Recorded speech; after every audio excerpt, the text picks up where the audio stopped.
I enjoy being an artist on the studio tour for a number of reasons.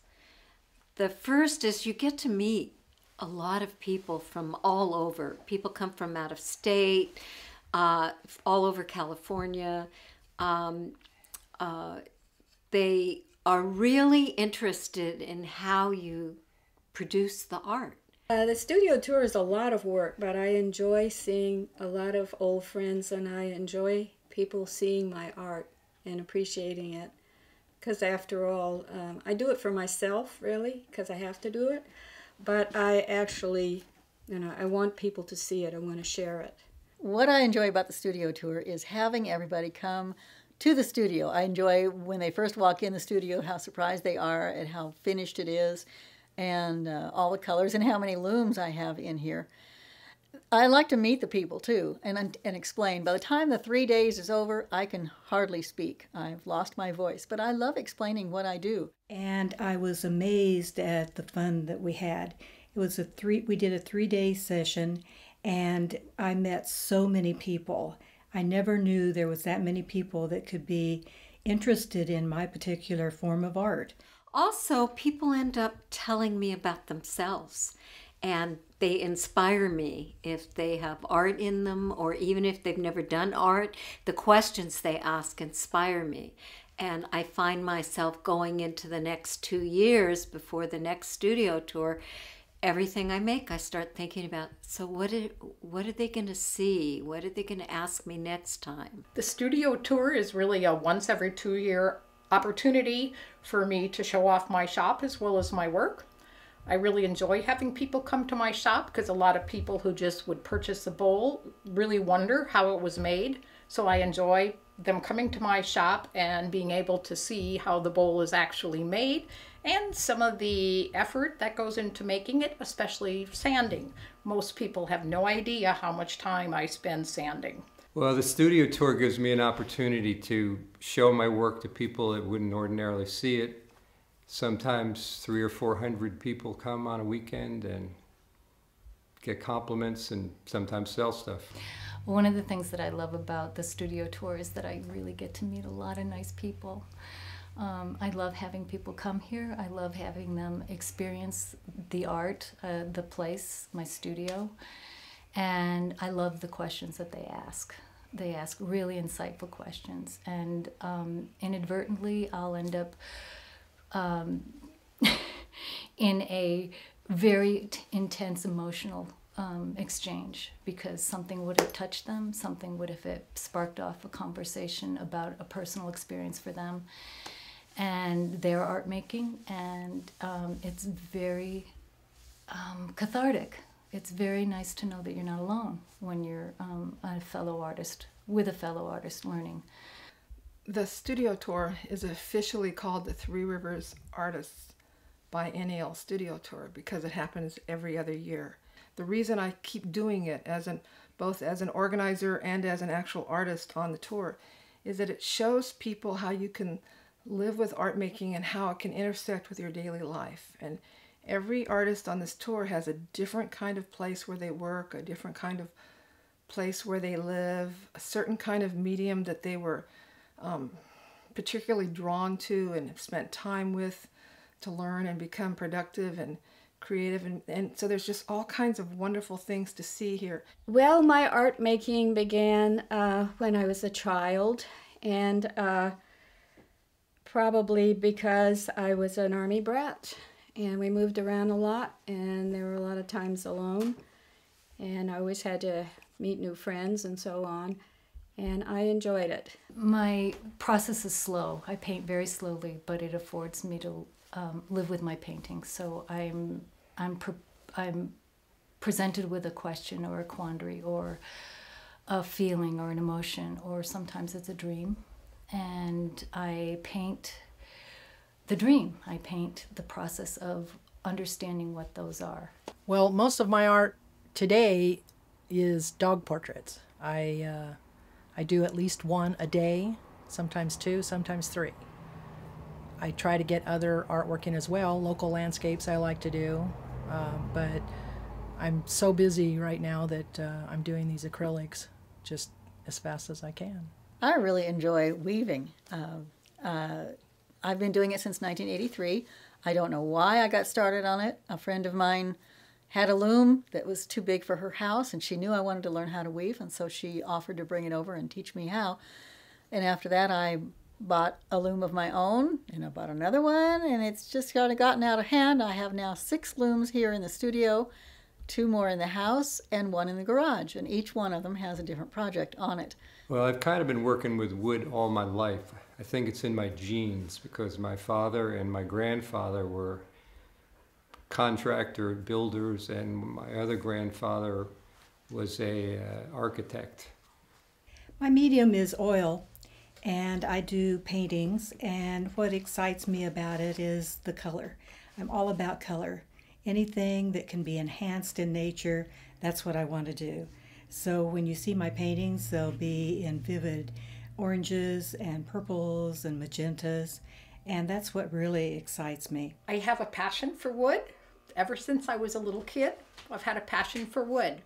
I've pretty much done all aspects of the industry, from some logging, working in sawmills, and I have my master's degree in forest genetics, so wood comes natural to me. So when I moved to next door, a guy who'd been turning wood for 60 years, it was a natural that I start hanging out at his shop. And then, of course, I had to start buying equipment. So here I am. It's a little shop, but it's all mine, and this is where I play whenever I have a chance. I've been making wire jewelry for about 40 years. I started when I was a young guy. I'm getting a little old now, but I still enjoy it as much as I did when I first started 40 years ago. My mother was a painting artist, and I always wanted to do something artistic, and thank God I found this way of channeling my inspiration into making beautiful jewelry. This is a greater Swiss Mountain Dog painting that I'm doing. The dog's name is Ludo. The wife ordered a painting of this person's dog as a birthday gift, and now he's ordering one for her as a birthday present. And I'm partway through. This is a one-day job. I started it yesterday, and I'm right now getting ready to work on the eye, which is not necessarily the hardest part to paint, but it is the most important part. This one came out of my head from many years of backpacking in the high country. And I used ink on this because I wanted to get the crevices very sharp and the lines very sharp. And it's very difficult to do with a 3-hair brush. I started this dot painting after being inspired by some artists in Oaxaca, Mexico, who paint dart. This is a kind of a sample, a simple sample of one that was given to me not recently. And so I start with painting dots on the recycled item, whatever it is. It could be a hubcap, it could be switch plates like I have in front of me, it could be garden tools, construction tools, whatever I find. So I just use the bamboo pin like this. I made this one and just cut bamboo and make it slit and drill a hole and dipped it in the ink and would actually do the lines like this. What I still have to do with this one is make the background softer so it'll recede, so these lines can't be hard. These lines should be hard because they're close, and I also want this area to recede a little so it won't look so flat. So I'm going to darken down here. I'm going to do it in oil glazes. The piece that I'm currently working on is called The House of Tending, or Tending, Tending, and it's about caring for oneself. I have little horses as the main focus, but usually there's a large human being in it, and I like that juxtaposition of the sizing for that. Horses are very tender and very sweet and important in my life, although I'm not currently riding. It's an important piece right now, and my husband's made a frame for me, and it has an echo from a previous little horse painting that I was very surprised. Sometimes I don't realize what's occurring in them until I have these moments of recognition. And so I learn along the way, and I'm not the same person when I'm done painting. Well, this is a piece that I just finished this morning, actually. I'm delivering it tomorrow. It's called a Roycroft Cellaret. And Roycroft was one of Stickley's competitors. Anyway, the interesting thing about it is it has slanted sides and shelf drawers. But the slanted sides make it unique and also make it quite a bit more complicated because of the through tenons. But anyway, it came out pretty good. The way I like to start many of my paintings is to tone them. And I toned this one with permanent rose, which will give it a nice glow as I apply the paint. As you can see, some of the permanent rose is bleeding through, and I find that exciting. It gives it a nice spring type atmosphere. So this is a piece of wood that I just started, but you can't see the business end of it. Kind of the first thing you do, this is the foot. So when I first put a new piece of wood on the lathe, I have to turn a foot on it, and that's how you grasp the wood for subsequent work. Here's a piece that's now in the chuck. The foot was right here. This is the chuck. It goes on the lathe. The foot secures it in the truck. You put it on the lathe, and the lathe spins it. This will become a salad bowl, about 10, 11 inches in diameter. You can see right now that it's not shaped well. It's pretty much just a big old piece of wood. But once you form it, curve the back, take the middle out, it'll be a beautiful bowl. So this is one that has multicolors, and then next time around it might be something completely different. Even though they're all the same warp, which is the lengthwise threads on the loom, you never know what's going to come up next. I see only about 30 inches, and I have to decide what one color going across all of the yarns will look good with all the other colors that are there. So you never know. And they can all look so different, and yet they all started out just on one long warp. And I made these collages that I actually have a few of the originals here. I cut out things from magazines, and I made these collages, these one-of-a-kind collages that I called It Could Be Art, and I put them into cards. And over the years, it's evolved into making all kinds of collages, bigger ones, smaller ones. And in the last couple of years, since the last studio tour, I've finally gotten brave enough to play with Photoshop, which was always really intimidating to me. And I'm starting to make collages using the computer. My latest piece is up here on the computer. I thought I would actually hit the print button and print this piece, because I never know exactly how it's going to look. So I take my prints and I print them on this really lovely paper that's archival, and I put them in frames sometimes or mat them, and I'm putting them on greeting cards, and a couple of times I've actually taken them and put them directly on canvas. I like the rhythmic portion of this. I don't know why. Way back as a kid, I liked doing things that were repetitious, that had rhythm to them, and I can get going pretty fast if I'm not doing anything else. I can just keep going, and I like the rhythm. You do the best. Your selvages, the edges of the fabric, will be the best if you don't mess with them, if you just keep a good rhythm going. And the fun part for me is watching the color as it changes.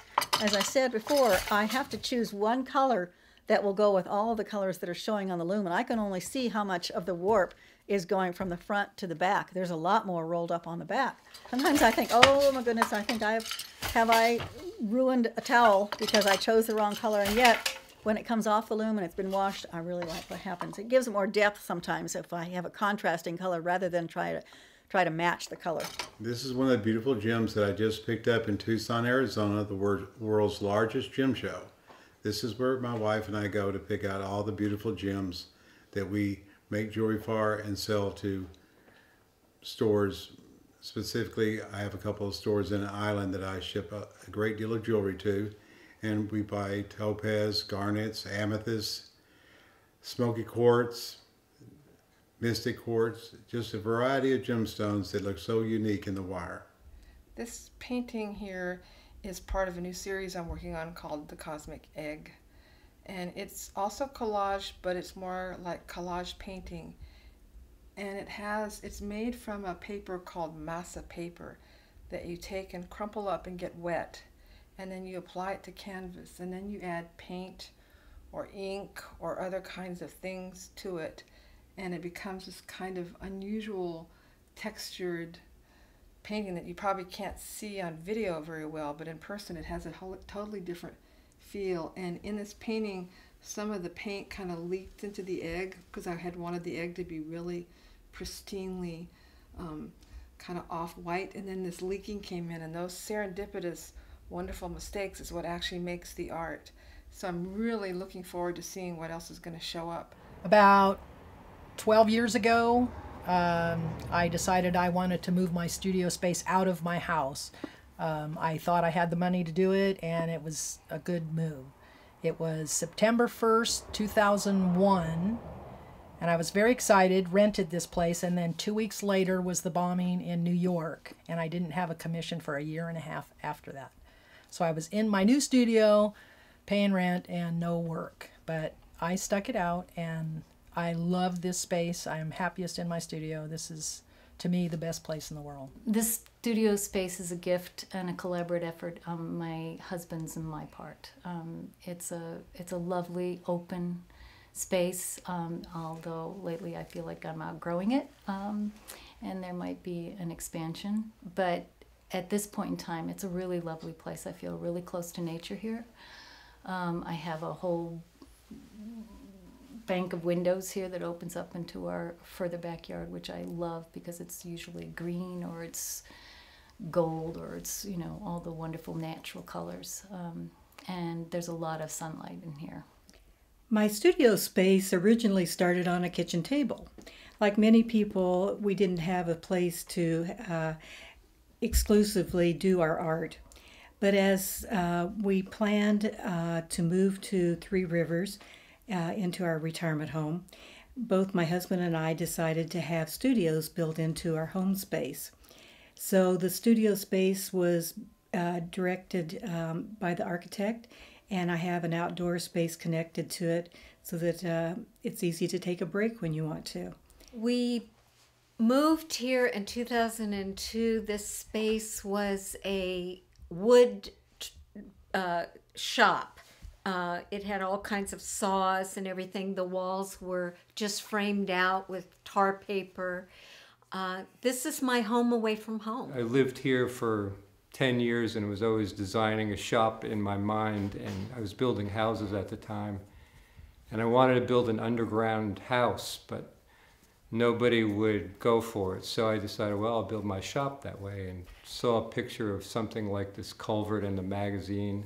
It's a 26-foot diameter steel culvert, the thing they use over rivers under freeways. It's got 18 inches of dirt on the very top, but like 10 feet on the sides. Stays cooler in the summer, easy to heat in the winter. So my studio is the spare bedroom in this home where I live. And it's been evolving over the last 18 years. So it's had 9 times it's been on the studio tour as a studio space. And each time as I prepare for the studio tour, 6 months or more in advance, I start thinking about my studio and how I really would like it to be. And so I have moved everything around in this space this year. It's phenomenal what's happened for me by placing things in certain places, because as a collage artist, I collect a lot of stuff and it can be overwhelming and hard to deal with. And I have been having amazing breakthroughs with how I'm sorting and putting things so that I am actually seeing that the next years to come, I'm going to be making art in here in a way that I haven't made before. Well, after I got out of graduate school, I joined VISTA, which is Volunteers in Service to America, and they sent me to solve poverty in Woodlake. And I came here from Manhattan and looked up in the mountains and said, "What's up there?" And I moved up here 3 weeks after I got to Visalia and was working in Woodlake. Never left. I moved to Three Rivers from living in Los Angeles after 14 years, and Three Rivers was my home away from home. It's the closest place that I've ever come to actually finding that echoes my own home back east. It's hills, and it's trees, and it's oaks, and it's rolling hills, and it's very peaceful, very quiet, very calming. I can think, and I can breathe, and I can create. The breathtaking beauty, scenery, great people in the neighborhood and in the community. There's no place better to be. I don't know how many children will be coming to the tour, but one of my favorite things is to have kids in the workshop, because if they feel free enough to ask questions, it inspires the artist in them to come and meet an artist, to see their work, to ask questions. And so I'm hoping people will bring their kids to the tour. This is a special tour, mainly because we're missing somebody on this tour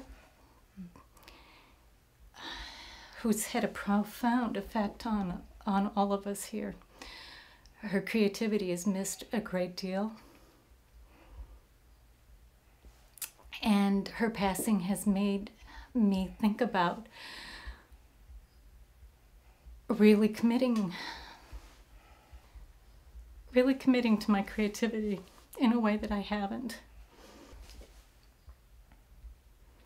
But I'm glad I knew her, and I'm glad she was here, and I'm glad she created the things that she created. Her pieces are beautiful and stunning, and if you are here on the tour, you should come see it. And if you're not on the tour, you should definitely make a visit to the next one.